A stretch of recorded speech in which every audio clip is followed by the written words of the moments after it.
Apologize for this. I have no idea what was going on with Zoom and still not sure. They just showed me another way to get into it, and I finally about 10:30 or so. And so we'll go with this, and hopefully everything goes okay. And I'll finish working on it this afternoon and see what else we can do with it. Anyway, everybody doing okay? Yeah, doing great, Mac. Okay. How are you? Any questions about yesterday?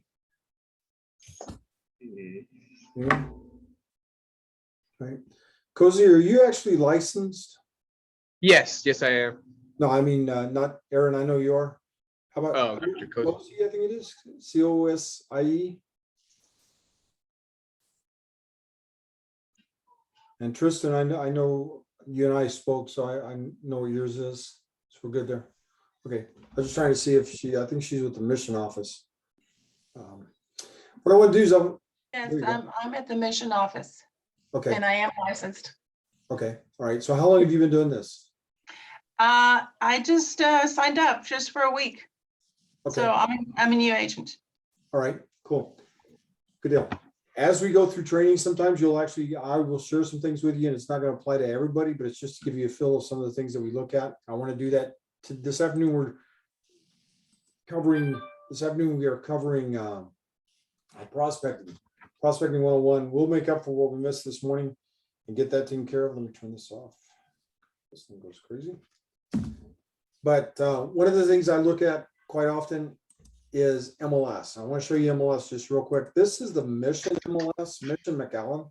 I mean the McAllen MLS, but it has Mission and Harlingen in it. Almost every agent in Harlingen is also a member of just the MLS over there. But the reason, my reason for showing you this is any extra time you have to mess with MLS and become familiar with it is really good for you. And you can actually go to YouTube. In most cases, you can go to YouTube and plug in MLS, the name of the MLS. Like, for example, this is Matrix. So you can plug in Matrix MLS and find all kinds of videos on YouTube to help with it. Now, they have their own videos, but I like to do things from individuals that are actually using it, not the people that are selling it. And I find that there's a tendency there's a little bit of a difference there. And you'll see that approach as we go through this. The reason I wanted to show you this one this afternoon is because one of the stats that I look at is on a regular basis is our listings for the last 7 days. I have the MLS, which is here at the bottom of this. You guys can see where it says Market Watch. New listings in the last 7 days. There's been 39 of them, and the mission office has 13 of them. That's 33% of the new listings belong to that office or belong to Remax Elite, which is a pretty good market share, if you will. And we stay that way. Usually we run about 20-25%, but we're always up there. And I check this maybe not every day, but certainly once or twice a week. I'll go in and take a look at it and see where we're at for the last 7 days. So I just wanted to give you a feel for that. As a listing agent, we talked yesterday about expired listings. Let me just show you that real quick. I'm going to do a search on residential. Those of you that have access to MLS, you know those are in here. If you'll just click on expired, so that's expired within the last 180 days in our MLS, and it's the same one that we have in Corpus Christi. So GMAR and McAllen, if you will. McAllen MLS and the Corpus Christi MLS are the same. Harlingen, Brownsville, and South Padre Island have a different MLS, which is Navica. But if I took a look at this in the last 180 days, there's been 338 expired listings. And that's why yesterday when we were talking about expireds, like I said, I used to chase them like a pit bull. I love expired listings. Absolutely love them. The people want to sell, right? Now, I will also tell you occasionally you might run across one that actually sold and the agent never updated MLS. That's a code of ethics violation, an MLS violation, and should be reported if you run across that. But it doesn't happen very often, but it does happen. Anyway, I just wanted you to see what there was, and one of the reasons why I was excited about it yesterday when I talked about them. And that's not for everybody. There's agents that absolutely, like I said, will not touch expired listings. Just don't have a need for it. And that's okay, as long as we're doing something. Everybody okay there? Yes, Mac. Real quick, I had a question. Sure. I know we probably won't get into this today, but I'm really interested in going for expired listings, but I know obviously they're expired for a reason.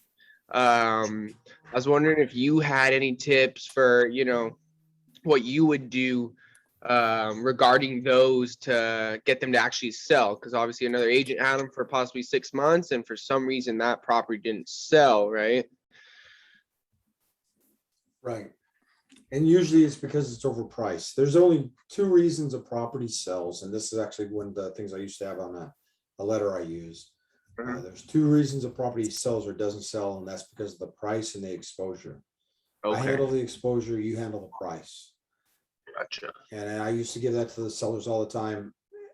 Usually if they're overpriced, and this is one of the comments yesterday, I made a comment about they'll badmouth the other agent occasionally, and you don't want to get wrapped up in that. You don't want to, because it's not ethical for us to badmouth another agent. But I've had sellers where I've gone in and I've said, okay, the only reason your property didn't sell is because of price and exposure. The listing agent they had may have told them a million different things. May have actually told them that, the property's overpriced, but I'll take it. If it doesn't sell, we'll lower the price. And then they refuse to sell it. That happens. Or they refuse to lower it. But when they come to you, or when you talk to them as an expired listing, it will always be the other agent's fault. Always be the other agent's fault.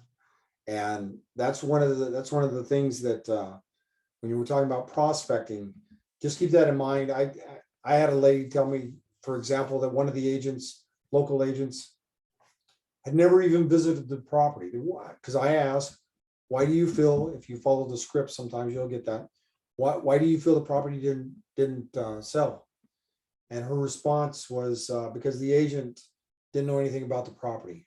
I'm like, ma'am, he was there with you when he did the presentation, right? No, he's never been to the property. Well, what about when he took his pictures? He had to be there for that. He took a picture of the property, right? No, he's never been to the property. And she told me she took the pictures and she emailed them to him.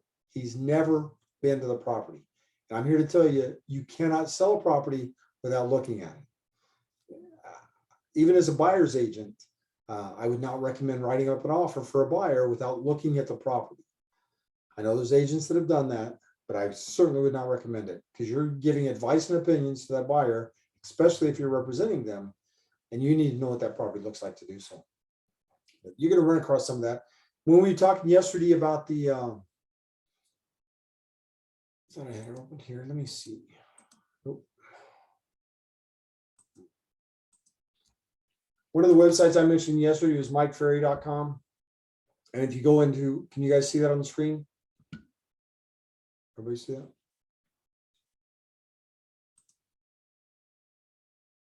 Nope. How about this one? There you go. So MikeFerry.com, for example, is one of the sites that I've used. If you go in here, you create an account, right? You can just create an account. It's free. Underneath resources, they have scripts. And to view the scripts, you have to log in, etc. And the scripts, they have them in English, Spanish, and French. And it's all about the prospect. What to say when is really, really important. Like, for example, when you go knock on a for sale by owner's door, or an expired listing, either one of them. At the very beginning, it's where are they at and what's going on. So, for example, on a for sale by owner, I knock on the door. Hi, my name's Mac. I'm with Remax Elite. The reason I stopped by, I notice your home's for sale. I'm just curious, when it sells, where will you move to next? Really? Great. How soon do you need to be there? And you just go through the script. If you learn them, you can go through them really quick. And what I would highly recommend and have taught for years, because it's a very good technique to help you, is you write down what they say. So we used to print out and still would recommend printing out the scripts, put them on a clipboard and go knock on doors. And just as an example, in Westlaco, there's I think it's Victorian or Victoria Park over there in Westlaco. It's like a 55 and over type park. There was an agent that went prospecting on the road that runs down the side of that. It was her first time out with for sale by owners. And she came back and says, Mac, we have an appointment, right, with a for sale by owner. When we went on that appointment, we picked up 5 listings, 5 off of one for sale by owner door knock, because he's a medical staff. He had investment properties. His brother had investment properties and his sister had investment properties. And we put all 5 of those properties on the market. One door knock. Certainly worthwhile. But learn the scripts to work with. And it doesn't matter whether you use Mike Ferry's or somebody else's. There's plenty of them out there. You can Google for sale by owner scripts. I just like his because they're pretty cut and dry. Anybody have any questions there? All right, so I'm going to jump back in here on the, I want to go through just a couple of the slides with this when we're talking about prospecting. The basic thing when you're prospecting, you have for sale by owners, which you've talked about a little bit, and that's nothing more than becoming familiar with your area. Find a way to identify for sale by owners. I'm going to give you a couple little things. One is if I'm going out to your house, for example, to present a CMA, do a listing presentation. When I leave there, unless it's late at night, then I might do it on the front side of it. But when I leave there, the idea would be to drive around that general area to see if there's any other properties for sale. And the reason for sale by owner, the reason for that is you've already studied this neighborhood. You know what's going on with it and what the market is saying and how many days on the market and what the average prices are looking like. All the ins and outs of it, you studied that because you just presented it to somebody. So if you can find a for sale by owner, there's a good possibility you might have some success with it there because you already have these numbers. Now there's some apps that we can use like NAR, RPR will help us pull those numbers really quick too. If we're not in the area, but that technique right there, if I'm doing a listing presentation, my goal when I'm done is to drive around the area and find another for sale by owner or find a for sale by owner and just go and knock on their door. You already know what's going on. That's one of them. On another for sale by owner technique is if I don't feel comfortable knocking on the door, then I can always write down the address and mail them something. Always. That works. We went to that, in fact. Eventually we went to sending out postcards and letters and stuff to them and adding them to our mailing list with permission, etc. But one of the agents I had admission, one of the things she did was her husband would do the driving around. He'd take a picture of the property, he'd bring it back, he'd Photoshop it with the word sold across it, and they'd print a postcard. On the front of the postcard was a picture of the house with the word sold. On the back was a little bit that said, your home would look like this had your home been listed with me. In other words, it would show with a sold sign had it been listed with me. And one of the things we did was we were doing office tours, and the sellers on one of her sellers on that actually had the postcard up on the refrigerator, so everybody got to see it. That's how they made that contact. There's so many different ways to do this business. You just decide how you're going to get there. How are you going to find your clients? Some of the other ones they have here, expired and terminated. We've talked about that already. When we talk about terminated, we're talking about withdrawn. If a property is withdrawn in MLS, it's free game. However, I will tell you from experience that usually if it's withdrawn, there's a reason for it. And it's not necessarily that the owner doesn't want to sell anymore. And especially right now with over the last year with COVID, there's been situations where they withdrew it because of medical conditions. They didn't want anybody in the house, things of that nature. But it doesn't hurt to reach out to them and see what's going on, see if there's any way you can help them with real estate. They obviously wanted to sell it for a reason. Let's see if we can do anything with that. And then The traditional or social networks, we talked about that a little bit yesterday. Social media is great. It allows you to get it out there, but how are you going to use it? So if you go into Facebook, for example, they even have groups that you might be able to become a member to. They have community groups. They have maybe even a group for a subdivision, depending on where you're at. I'm not talking about one that's ran with and for realtors. Like in McAllen, we have GMAR Connect, right? That's just for us. You have to belong to GMAR, the McAllen Association, to be able to be a member there, right? But that's just for us. You're not going to use that to advertise. In fact, it won't be approved to be posted. But social media can work. And then the traditional networks, and by the way, when we talk about social media, we will do a session on sites, websites you can use, and we'll talk more about it. But LinkedIn is one of those sites that you absolutely need to have a profile set up on. Upload your resume there. Make sure that people understand you're in real estate. And if there's any relocation, you want to be able to pick that up as well. So if you need help with any of that, let's say like writing a real nice resume. If you need help with it, one of the places you can go is Fiverr, FIVERR.com. FIVERR.com is a place, and I just threw that in chat for you, is a place where you can go to, you can find somebody that'll help you write up a resume, or they'll help you do a lot of things. Your logo, your slogan, what are you going to use? What do you have going on with it, right? And you want to use that. But LinkedIn is one of the sites. When we talk about social media, a lot of people forget about it. It's one that we absolutely should be on, because that's not a place to post, this is what I had for dinner, but what is your job? And so sell real estate. We're trying to help people buy and sell real estate. And people on LinkedIn are doing business. They're moving from one business to another. They're promoting their business, right? And you want to be in the thick of that. And they have groups on there as well that you can actually join. Traditional networks. I'm not saying you have to go out and join and become a member in any of these places. But again, social media will help you follow them to see if there's anything good going on that you want to attend. And that's the Chamber of Commerce. Chamber of Commerce, in my opinion, is critical to this because Chamber knows what's going on in the area. And you want to get known with the other business people, right? When my wife first started in the business, she was a member for the Hispanic Chamber. And there's all kinds of opportunities there.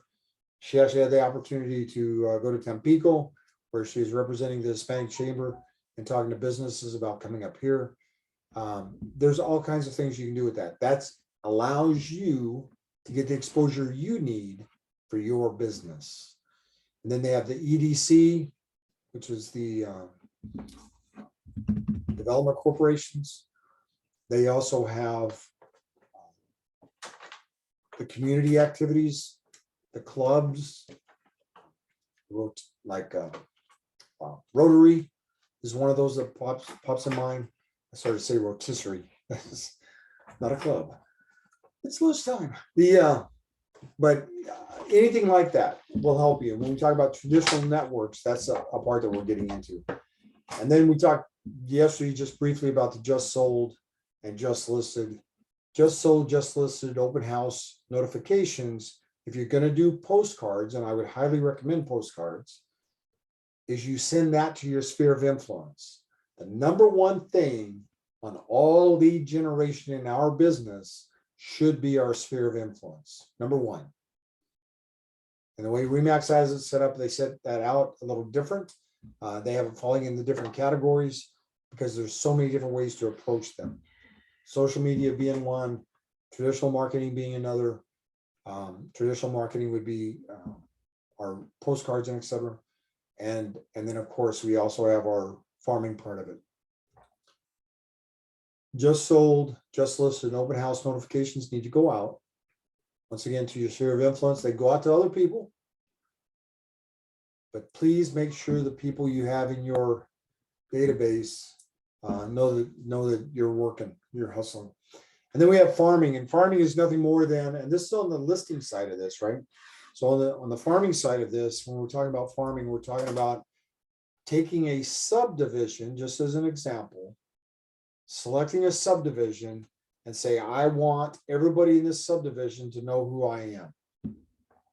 Now, quite frankly, if you're going to do something like that and expect to make a pretty good living, you're probably going, here in the valley, you're probably going to need 2 or 3 subdivisions. So one of the things you can do is go to MLS and find out what the turnover rate is. So you do a search for, let's say, from January of last year to December of last year for sold properties in the MLS, and then you prioritize it by the MLS search results is nothing more than like an Excel spreadsheet. So you click on the top of it, the header, and it'll put everything in order. So then you can look at the subdivisions to see how much activity's in there. And I do that. I did it at the end of the year. I'll do it again in the middle of the year so that people can get a look at where the activities are going on. If they want to make changes, if you need help with it, let me know. That's part of it, of what we do. But find out which subdivision you want to go into. What we're looking for is some turnover. You have to have a good enough turnover to make it worthwhile. If you're looking at a subdivision and for the last 3 years, there's only been 1 or 2 homes sold in there, that's not necessarily a good subdivision. But if you look at that same subdivision and there's been 1 or 2 turnovers over the last couple of years or 3 years, and you look at it and you look at the length of ownership, and we can see that in narrpr.com,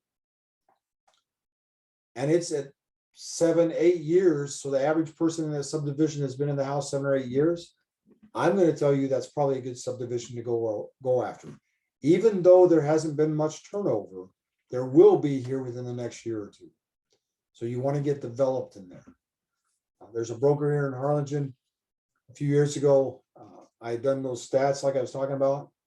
And I told him, hey, did you realize that this subdivision and this subdivision, they really haven't had anything sold in the last couple of years. So they should be hot. And next thing I knew, he had several listings in there. You want to make sure that you work with that. If you have any questions, talk to me. Farming, you make that subdivision yours so that everybody in there, everybody in that subdivision, every time they or somebody they know thinks about real estate, they think about you. And you can do that by doing mailouts on a regular basis. You can send out your monthly newsletter. You can send out a variety of things that will help you with that. Like the just listed, just sold cards could go to those as well, right? You want to try to work with that? Anybody have any questions on any of those?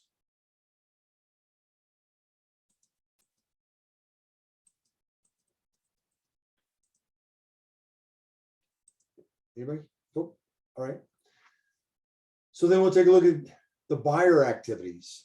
Is finding a buyer harder than finding a listing?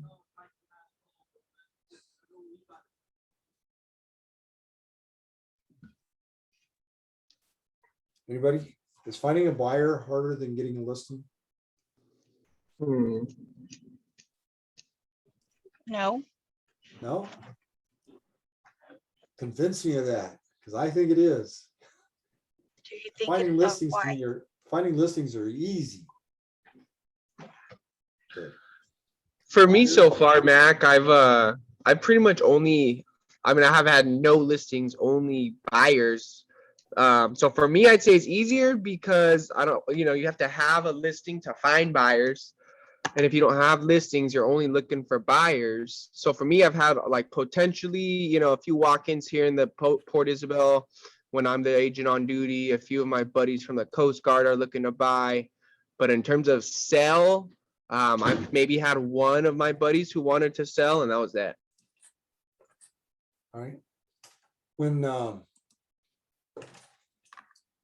I say I think they're harder to find, you have to go through, I believe, more buyers to get to that one that's actually ready to go. But again, that's just me. I am an ABR, which is accredited buyer rep. I work with buyers. I don't like to. That's my wife's job. And she does a really good job at it. But and I joke around about it all the time because in my mind, shuffling buyers around is just like house hunting is just like shopping. When it comes to shopping, I break out in hides and I don't want anything to do with that. Right. So, but when we talk about finding buyers, we're talking about finding qualified buyers. So that's what I'm getting at. You may have to weed out a few of them. Oh, yeah. 2 to 5. Kelly, you're unmuted. Kelly, you there? All right, thank you guys. There we go. All right. The so on the screen right now, you should see, let me see what we have here for you. Yeah. The buyer activities. Again, it's really the same thing in general. When we talk about networking and farming, there's an agent in Brownsville, just like I was talking about making that subdivision yours so that everybody there, if anybody talks about or thinks about real estate, they think about you. There's an agent in Brownsville that has done that. Every month she walks, or was anyway, walking a subdivision every month, once a month. And she said that she generally picks up 2 buyers a month just by walking the subdivision. And she goes door to door, gives out a little something like the Popeyes we were talking about yesterday. She does a little bit of that. And it's allowed her to grow her business. And she actually had started, this was before Truck changed their rules and stuff. She had actually started with some of that before she got her license. She was one of my pre-licensing students in Brownsville, and was doing some of that prospecting for the open houses and things like that. But that, again, that farming and that network with buyers works as well. If I was looking for a buyer today, if I needed to find a buyer today, where could I go? Anybody? Social media, post it on Facebook, Instagram, put it all there for anyone possibly looking, get it on, or go on Zillow, and obviously the MLS. Let all your friends know, sphere of influence. Pretty much all I think of. Okay, awesome. Anybody else? You need to find a buyer today. Kelly?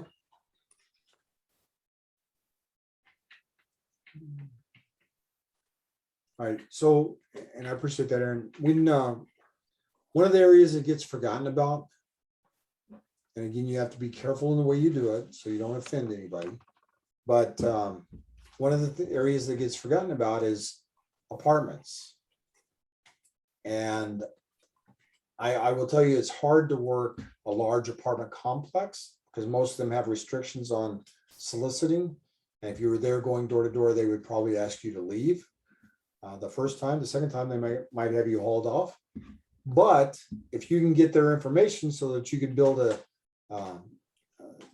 database for them and do a mail out to them, you'd be good to go. That's one of the things that works. So you're hitting that apartment complex every month with information about why make your landlord rich, why are you paying somebody else's house payment, whatever it is you want to send out there, send them a little something, right? The apartments that I'm primarily referring to, though, where you can find something fairly quick, is if you hit a fourplex or duplex. There's almost every town has an area or areas where it's primarily rental property. And when you get to know that area, then you can hit that on a regular basis, right? We have one right behind us here where we live at. There's 2 streets over there, and there's either 6plexes or 4plexes all the way down the street, both of them on both sides. A lot of investors have them over there, which I'm not looking for the investor. I want that tenant to buy something. And back quite frankly, back when our youngest son and his girlfriend were still around here, they would actually go out and put out door hangers over at those apartments for us. That's part of it. You want to go to the movies? You want something to eat? 300 door hangers. Let's go. I call that free labor. I don't know what other people call it, but it works. You get to eat. All right, some of the other things on here is open houses. We talked about that yesterday. Please, if you don't have it on the schedule, schedule some open houses.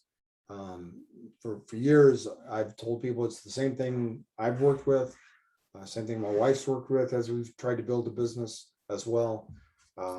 If you're just getting started, an open house, one open house a week will generate you some activity. It's going to get you some exposure. Prospect for the open house, like walk the neighborhood, let them know you're doing it. Do mail outs to your sphere of influence, let them know you're doing it. Have the listing agent, if you're not the listing agent, have them post the open house on MLS so that other people know about it. Put your signs out early, like Wednesday, for example, go put a sign in the yard and put them out on the corners, especially if the signs say directional, say open house Sunday, right? So they see it on Wednesday, they have some time to plan for it. If it has open house Sunday and you have the hours on it, that's maybe a little better even. But start Wednesday with putting the sign in the yard. Thursday, Friday, start building up more signs. You drive in the area, you're out in the area, seeing what's going on. Sunday morning, make it a production. Or Sunday afternoon, when you go out to do the open house, it's not just throw a sign in the front yard and hope everybody shows up. I mean, that works. That'll get you 2 or 3 people maybe. But if you'll do all the other things I'm talking about, you'll get a lot more people, and that's what you want to do. One of the trainers we had in Austin was, she actually would bake cookies at the property. Never done it, never want to do it. But I'm just telling you, it worked for her. It fit right in with what she did. She'd bake cookies at the property so that it had that smell there, right? But that was her main thing. She was a buyer's agent on a team, and her main focus was getting buyers. She put out those flags. So she had the sign out in the front. She had flags flying. She had balloons flying. One thing she had that absolutely stood out when a buyer walked in was she had a proof source. Every buyer she had helped, she took pictures of them buying their house, right? Either signing at the title company, or a picture of them getting their keys or whatever, right? And in a photo album, she had those pictures in there with their name and address, and some of them had testimonials where she had typed it out for them or cut and pasted or whatever for them. But every page was a happy buyer. And to me, that's an ad that itself is worth a lot of money for a buyer, because they come in and see this. It's not like you're new at this. It's not like you don't know what you're doing. So one of the other things, if you're going to do open houses, also make sure that when you're finished, the house is locked up, secured, all the lights are off, everything's back the way the seller wants it. Leave a note for the seller if it's your listing. If it's somebody else's listing, let that agent know immediately how many you had show up. That's what the seller wants to know. How many people do we have show up? And do we have any interest? I've had sellers that would actually say, call me before you leave the property. And that's the question they want to know. How many people showed up? How many have interest in the property? What were some of the comments about it? But if it's not your listing, I would not convey that message to the owner myself. I would convey it to the listing agent and let them get it over there. Please keep that channel going between you and the listing agent. Websites on the slide, it mentions Craigslist. I don't know if any of you have any intention of using Craigslist. You'll find a difference of opinion out there. I am one that will tell you Craigslist is absolutely awesome. Great place to advertise properties. It's a great place to find for sale by owners. You have to go, just like any other for sale by owner, you have to weed through them. You can market your properties there. The off the wall places that you market properties or market your services as a real estate agent, the more off the wall you go, the better off you're going to be in the long run, right? I don't want one set way to do business. I want to be able to reach all the different areas. And Craigslist is one of those. But every time I've mentioned Craigslist, almost every time I have somebody go, "Oh, I hate Craigslist." It's okay. What else are you doing? And sometimes you find out they're not doing a whole lot to begin with. But we'll just throw that one out there. If you need anything, any help with that or any ideas with it, because we've used it for marketing real estate properties and buyer rep. In fact, if you're not familiar with using Craigslist, you can advertise anywhere in the world, and we've done that. We advertised my wife as a buyer's agent in Spanish in Mexico, in Ciudad Victoria, Monterrey, and Mexico City. Trying to pick up some contacts from down there. Any questions there?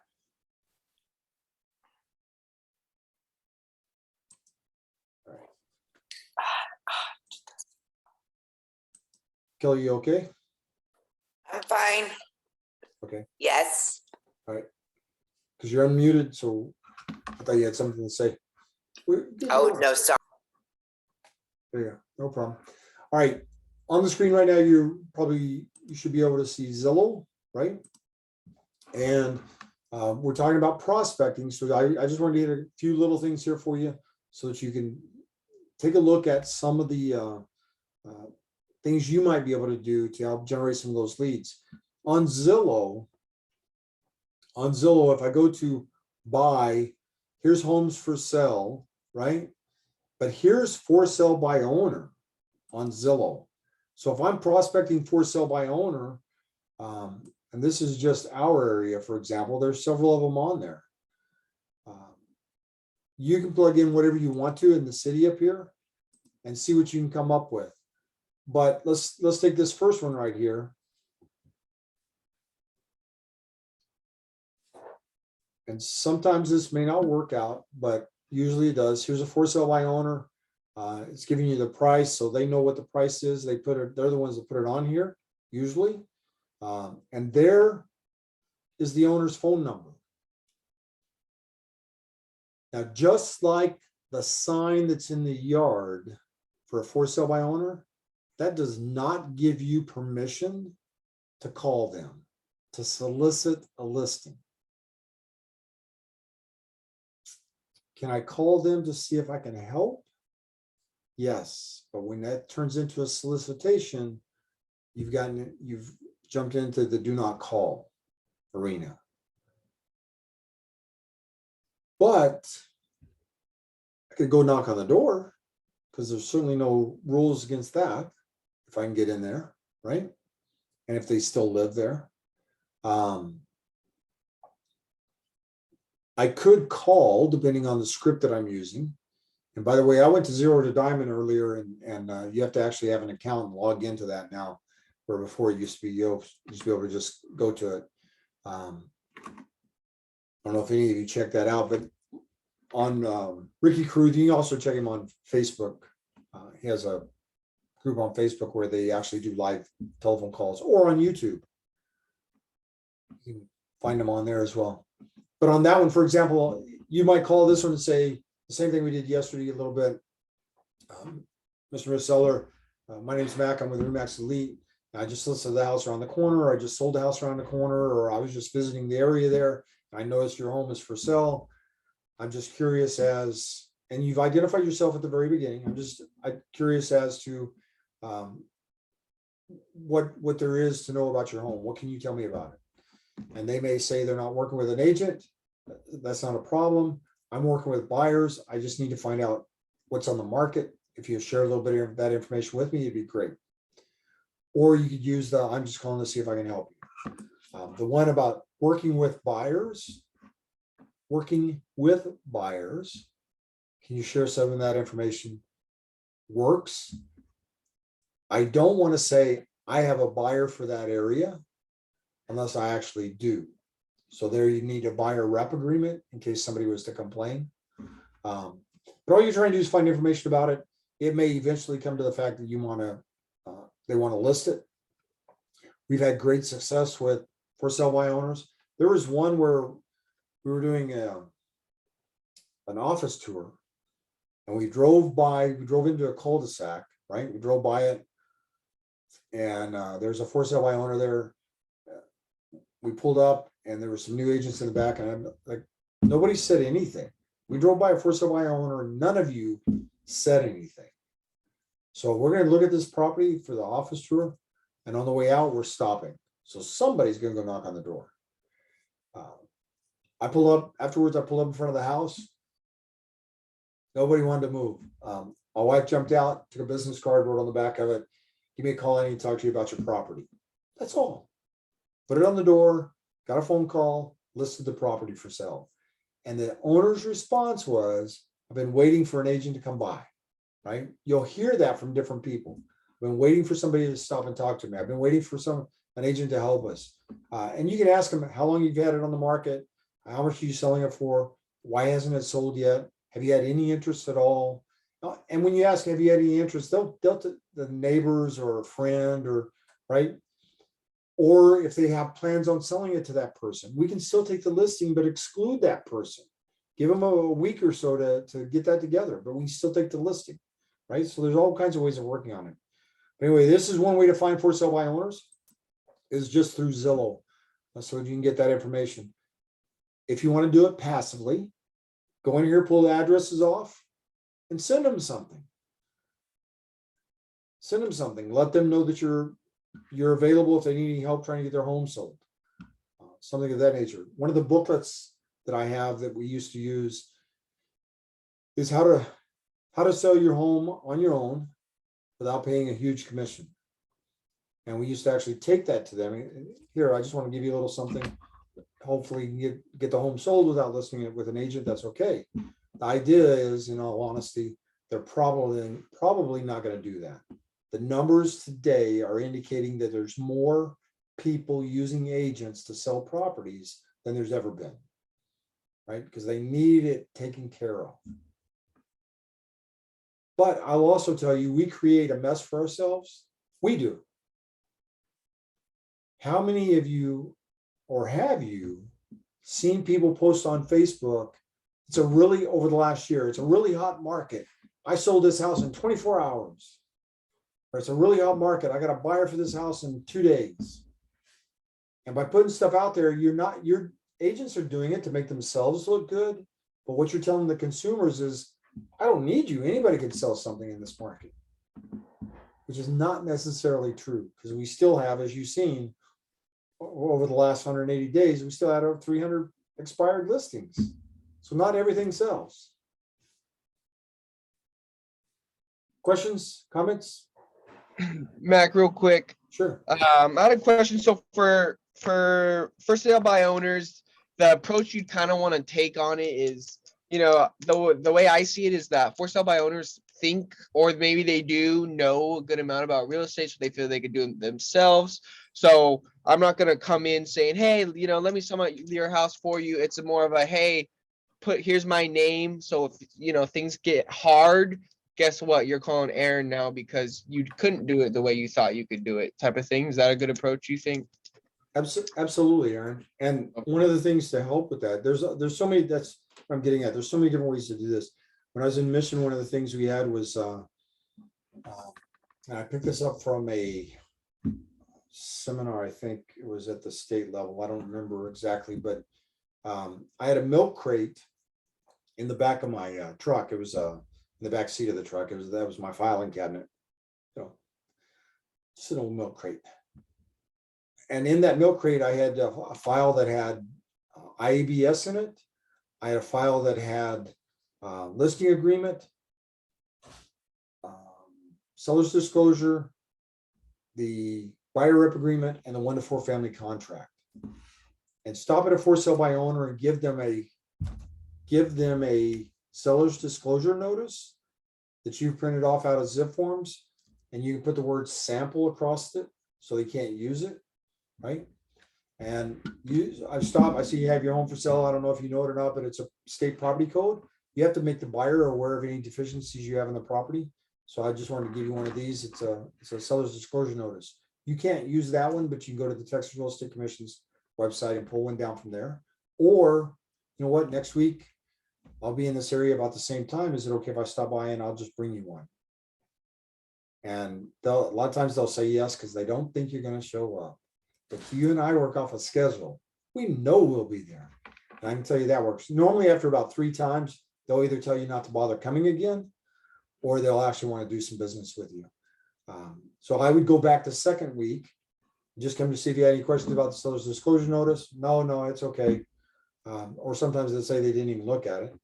Oh, no problem. I also brought you what is called a 1 to 4 family contract. And again, you can pull that off of Texas Real Estate Commission's website if you want to. You can look it over, see if you go to write up an offer for a buyer, here's what you actually need. And it covers some areas that might be of an interest to you. And you work through those 5 items. And like I said, normally about 3 or 4 into it, they'll tell you, okay, I'm done. Don't come back. Or let's list the property, which was the actual norm. But all that works. Yes, absolutely. Anything you can do like that. All right. So one of the other things I want to show you real quick is on orhp.com.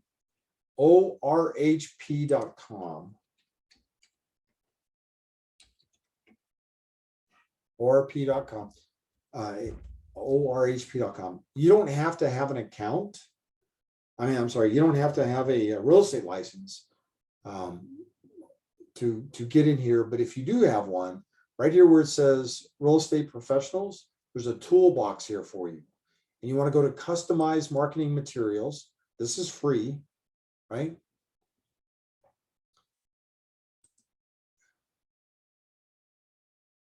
And when you log, Nancy Anderson's our local rep. When you log in here, you want to go to marketing materials. And you're going to see this, my wife's stuff, because I do all the marketing for us. What they have is, let me back up here, back to customize materials. There you go. So they have newsletters. They have a newsletter in Spanish. They have calendars. They have a variety of things in here you can use. We've used just about everything in here. This homeowner's tip guide is a really good buyer's closing gift.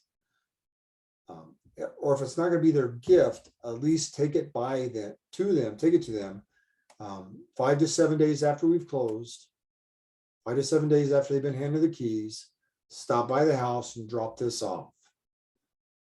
What it does is it's a homeowner's tip guide. If my faucet's leaking, what do I need to do? And it'll give you some reasons for it to be leaking and how to fix it, right? And what we do with these is we print these off. I print these off. My wife will take a picture of them at the title company or giving them the keys or unlocking the door. That goes in the big square there. And then the bottom one is her contact information. And then it's also her contact information is also on the last page. But we take these and we put it in the 3-prong pocket folders that you can buy on sale in August when school supplies are on sale. I just buy a box of them and we just use those. Because most of them actually have die cuts in there as well. So you can stick your business card in the front of them and it doesn't cost a whole lot to use them. Anyway, so that's those. And we use those. Every buyer gets one of those, by the way. And then the newsletter goes out every month. We use the newsletter a little differently than some do. In my wife's case, what we do is we send that out to the top 50. So you might have, 200-300 people in your database, but we have our top 50. These are the ones that we deal with the most, work with the most. Ones you're getting the most referrals with, the ones you're having lunch with, breakfast with, whatever, which is her thing. You set this up, it takes about 5 minutes to set it up. And then you print it. So the first page is 2 pages. And this is the first page, right? And then the second page. On the second page, there's this little recipe here. And people will tell you recipes are out, but this is her, this is what she uses to check whether they're paying attention to anything or whatever, right? So if she runs in one of her clients, she'll go, hello, are you getting my newsletters? and they'll say yes, and almost every time, not all the time, but almost every time, they'll talk about the most recent recipe, which just blows me away. I print them and I look at it, but I don't read through it. The other thing is, here in the center is a place for you to handwrite the address. If you're going to send it to your key players, handwrite it. It takes more time. It's more personal. And then in addition to that, put a little personal note on the inside. Write it along the border or on the top here. Hey Jessica, it's great to see you at the store the other day, or how's your vacation? How's the kids like in second grade? Whatever it is, write some notes in there. Right. So when they open it up, it's a personalized newsletter, and you printed it just like that. So you didn't take a whole lot to do that. These are trifold, right? And they just fold over like that. You can put labels on the ends, labels in the middle, and they do require a stamp, of course. The post office says you're supposed to have them on the end and on the middle section. We don't do that personally. We've been doing this for a long time. What we do with them is right in the middle, we put a heart-shaped sticker that says "I love referrals." That's what we use for it, and we've never had any issues. Post office, nobody's ever complained. I mean, I know what the rules are, and they have the rules in here on the site, so you can go in and check them out if you want to. But like I said, we've never had anybody complain about it. It's always been okay. But this goes out to the top 50 in English, and then we have 10 more that we do in Spanish that she sends out every month. And then other places we've done it is the apartment complex and subdivisions, but those we print them, and I might even print those black and white on occasion and include their address, their name and address, or the address on a label instead of handwriting it. Our top 50 get handwritten everything, pretty much. Anybody have any questions there?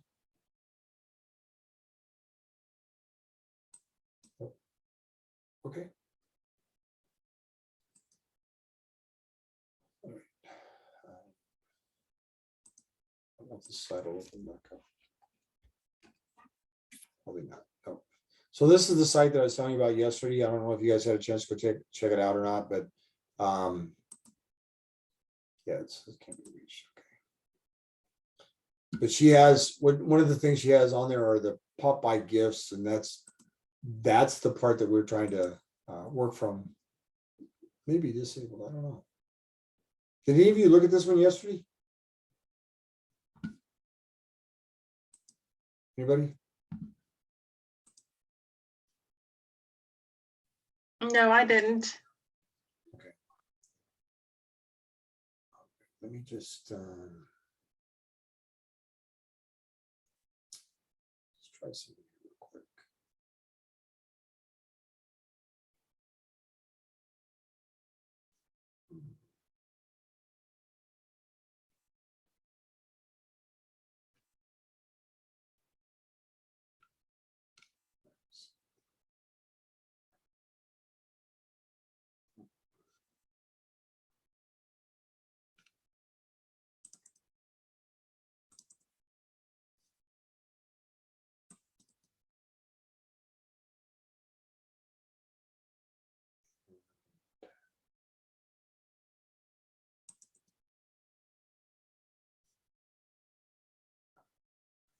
Let me do a reshare.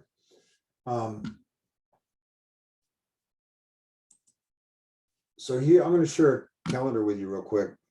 Make sure I got the right one. Let me close this.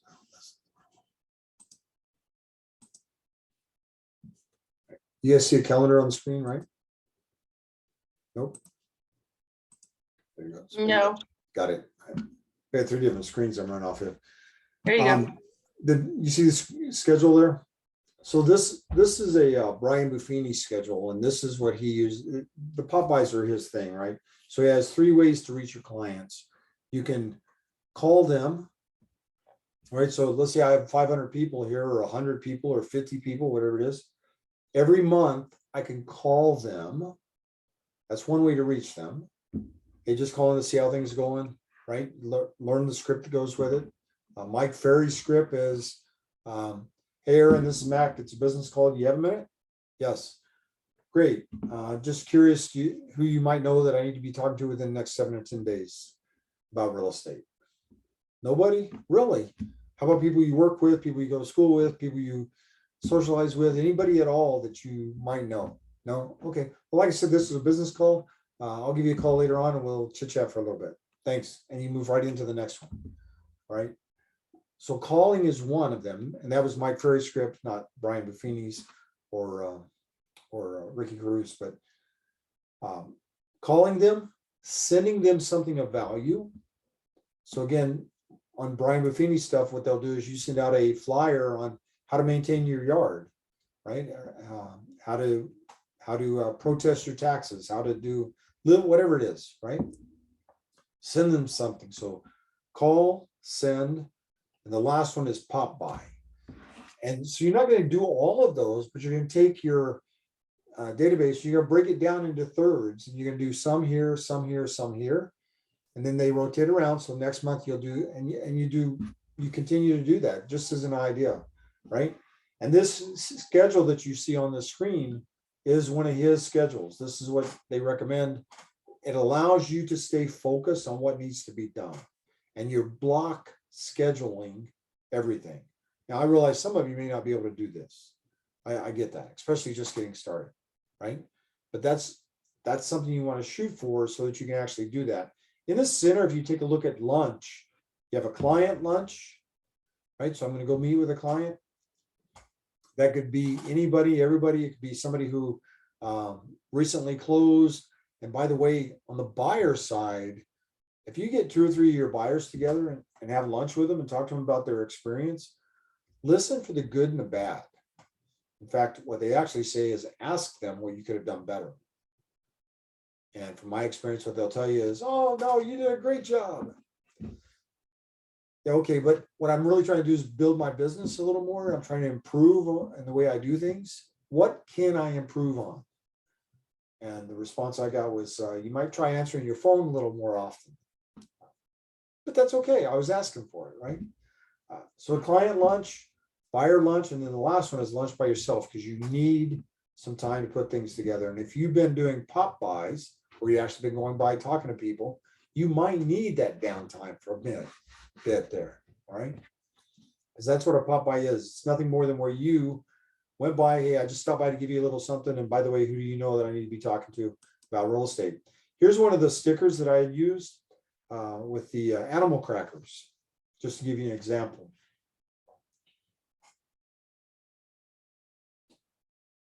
You guys can just see what that is, and that's just the way it's sitting right there is exactly the way I printed it. It's printed on labels. So you just take them. I go to Sam's, buy a case load of animal crackers, just like I was talking about yesterday with the Cracker Jacks, same type of thing. I'll go to Sam or Costco's, buy the case of them, come home, slap the labels on them, and then we go out. And we do it. We do it once a month. Works really well. Anybody have any questions on those?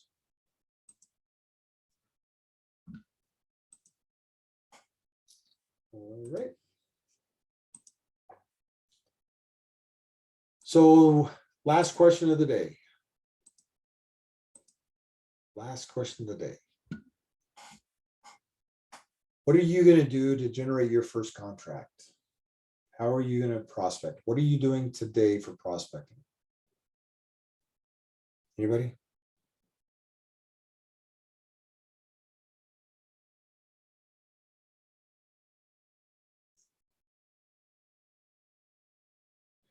And when I ask that question, the again, the easiest way to do that is to work with your sphere of influence. That's the easiest way to do that. And let me see if I can share this one last screen with you here.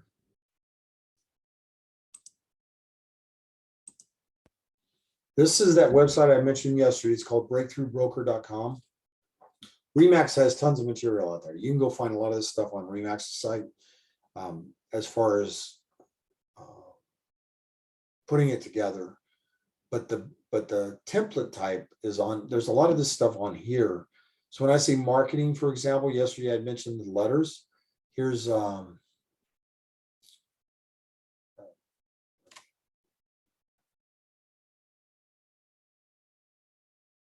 letters, letterheads. I'm going crazy. Oh, lead gen. Oh, they moved.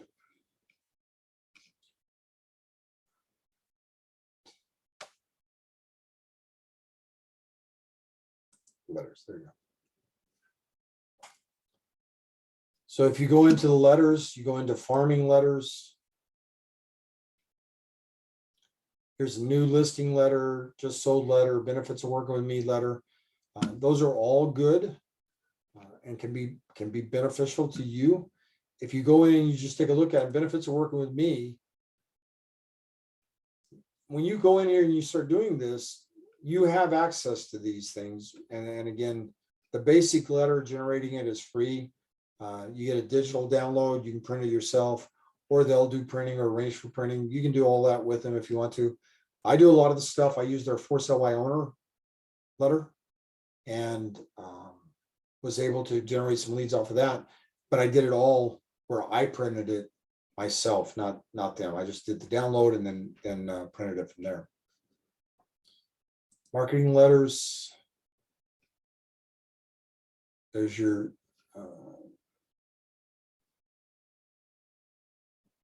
letter. There's the new agent letters right there. That's the one I was talking about yesterday. New agent. So again, we got there by going marketing, went to letters, letterhead, and or look letters and letterhead, and then marketing letters. When I said, ooh, one of the letters that's in here, it's called a magic letter. And they have the magic letter in English and in Spanish. And the magic letter is designed for an area. If I have a buyer that wants to buy a home in this subdivision and there's nothing in MLS, there's nothing available, the old school way and what is turned into be the new school way is to go knock on doors and find a listing. Somebody in there wants to sell, right? If they got the right price. And that's what the magic letter says is I have a buyer who's interested in that subdivision, but there's nothing available. Do you know anybody who might be interested in selling? And even Brian Buffini was doing a webinar for NAR last year, year before last. I think it was at the beginning of last year. He was doing a webinar for NAR, and he was trying to find a home for his son at a college, right? And he didn't want to rent. He didn't want to put him in the dorm. He didn't been dealing with real estate for years. Let's just buy something. And the agent came back and said, there's nothing available. He goes, well, send out the magic letter. And the agent's like, what? What is that? That's what that is. They sent it out. They got a bite. He bought a house. So instead of having to live in the dorm like everybody else, his dad bought him a house, put him up that way. But it came because of the magic letter. Anyway, all these items are in here and the base of them are all free. It's just breakthroughbroker.com is the site. Breakthroughbroker.com. Anybody have any questions on that one? Yeah, Mac, real quick. So if I wanted to go about doing that, I guess I'm just really unfamiliar with sending like mailing out letters, or I don't know if you meant emailing, but are there any things I need to keep in mind or any tips for if I want to send, that magic letter, let's say to a whole subdivision or, some potential sellers on South Padre Island, for instance? Like, would I just write down every single address I want to send it to? Is there an easier way, or? There is. Can you see what's on the site right now? Yes. The map looking thing? Okay. So this is NAR RPR, and we actually have a class for it. We'll cover it in detail. But just to give you an example, let's plug in South Padre Island, for example. I don't know if I'll be able to do it there as well, but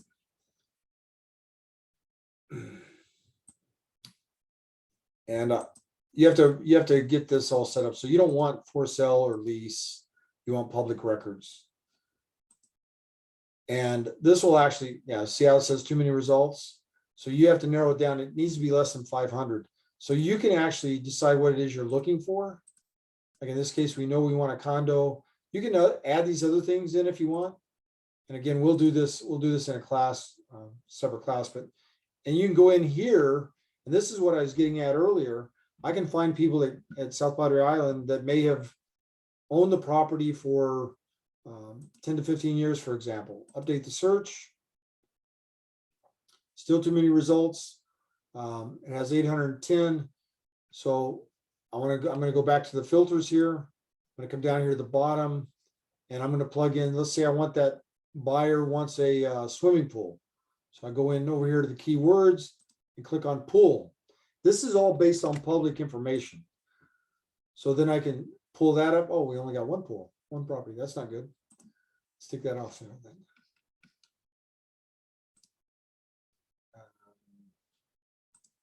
Search. So at 810. Let's add.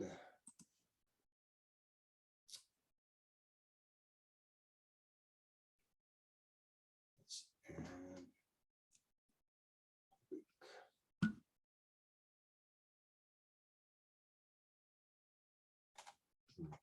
See what I'm going to do. I'm going to go ahead and just update this. We're going to click into here and see if we can do it this way. All right, so I'm going to zoom in just to give you an idea. And then I'm going to draw around this.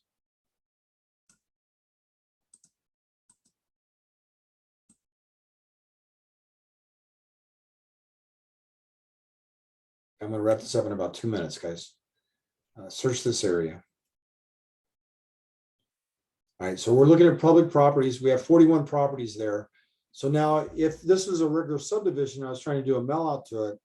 This probably, I can click on this and it'll show me the information, right? But I don't need to do that necessarily from there. I can, but I don't necessarily need to. And it's going to give me the different units. So if I click on the unit, for example, this will show me all the information about the person who owns it and et cetera.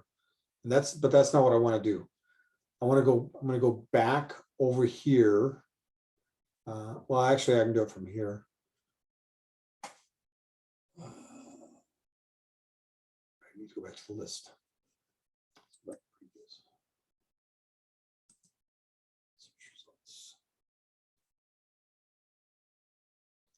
All right, so that's search results right there. And this is, I would do the same thing with the subdivision. If I was in Corpus, Harlingen, Brownsville, Mission, wherever, right? I could draw out this little subdivision. And you see how you have the properties on there? I'm just going to do this real quick for you. Right here where it says mailing labels, I can now generate that. And I could do property owner or custom name. You also have to take a look at, do you want it to go to the property or do you want it to go to the tax billing? And so if I was trying to find condos for sale, it might be tax billing because a lot of those are rentals. Just food for thought. You want it owner occupied or absentee owner. And then you just, once you get everything together, you can click on print and it'll allow you to print your,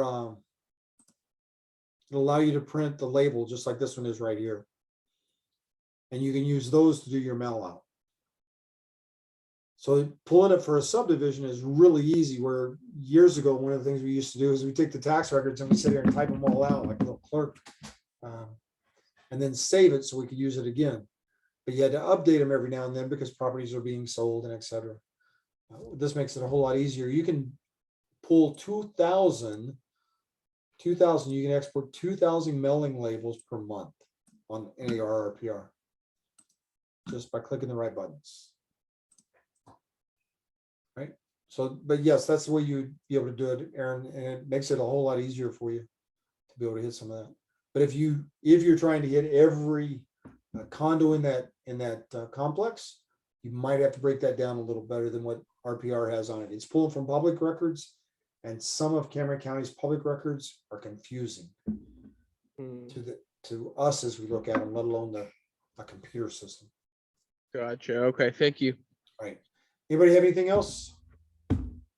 Nope. I appreciate you all being here. If you need anything, give me a yell. We'll do what we can to help. Thank you. Thanks for your time. Have a good weekend. You too.